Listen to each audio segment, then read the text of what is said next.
You ever been to a place so dry it feels like the sun's got a personal grudge?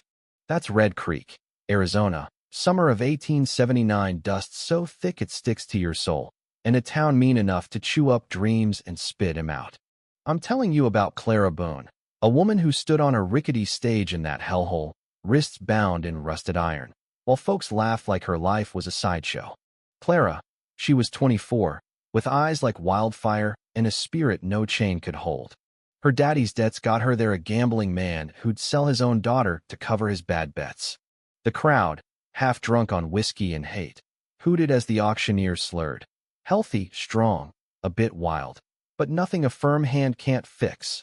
Clara didn't flinch, just stared him down, and when some fool yelled, "Give us a smile, darlin'," she leaned forward, chains rattling, and spat right at his boots. "You can't buy what I am," she said, voice sharp as a blade. The laughter died, and for a second, you could hear the wind. Then this big shot, Vance Harlow, strides up, Cattle King, gold-threaded vest, grin like a snake. $30, he says, eyeing Clara like she's livestock. "I'll break her in good." The crowd roars, loving the cruelty. But out of nowhere, a voice cuts through, low and steady, from the back. "I'll give $1." Heads turn, and there's Amos Reed, a widower rancher, tall, weathered, with a kid clinging to his hand. His boy, Nate, maybe 7, looks up at Clara with these big, hollow eyes and whispers, "She looks like Mama used to." Amos steps up, sets a single coin on the stage, and says, "I ain't buying her.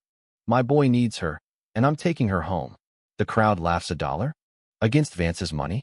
But Amos doesn't blink, and Clara, for the first time, feels something shift, like the chains might not be the end of her story.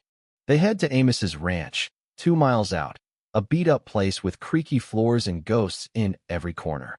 His wife, Lila, died 3 years back, a robbery gone wrong in town, left Nate mute, clutching a carved wooden bird like it's all he's got. Clara's wary, moving like she's waiting for a trap. Amos gives her a room, says, "You're free to go anytime," but she stays, helping with chores, fetching water, fixing fences. She's not soft, but she's kind, and Nate watches her from doorways, never speaking, just watching. One morning, she finds a basket on the porch, bread, dried pears, and a note in shaky handwriting.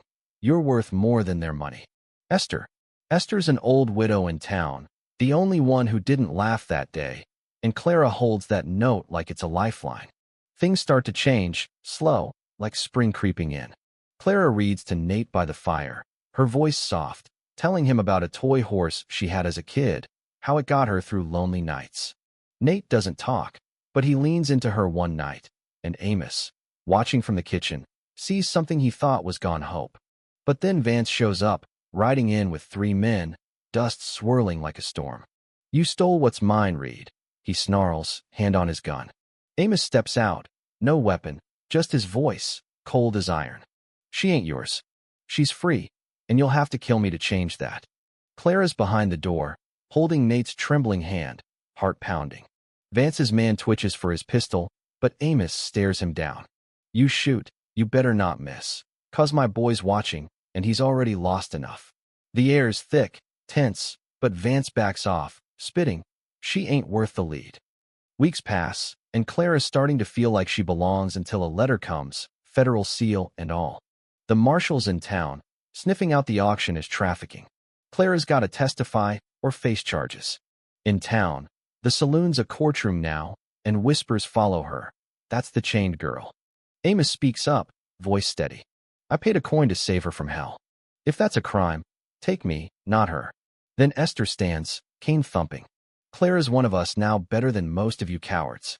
One by one, folks speak up. Clara helped a kid, fed a family, tended graves. The marshal nods. "You're free, Miss Boone." Outside, the town doesn't feel like a cage anymore. It feels like home. Under a cottonwood tree, Clara marries Amos. No fancy dress, just wildflowers in her hair, and Nate holding the rings. She looks at them both and says, "I choose this, you, Nate, all of it." Amos smiles, rare and real. "Nate chose you first." They kiss, simple, true, and Nate claps, just once, making everyone laugh. But here's the thing, Vance is still out there, and word is he's not done. Did Clara and Amos win? Or is trouble just waiting? What do you think? Can a town that cheered for chains ever really change? Drop a comment. Tell me what you'd do if you were Clara, and hit that like button if this story hit you where it hurts. Share it with someone who gets what it means to fight for a second chance. And stick around for more stories where love doesn't just survive, it fights back.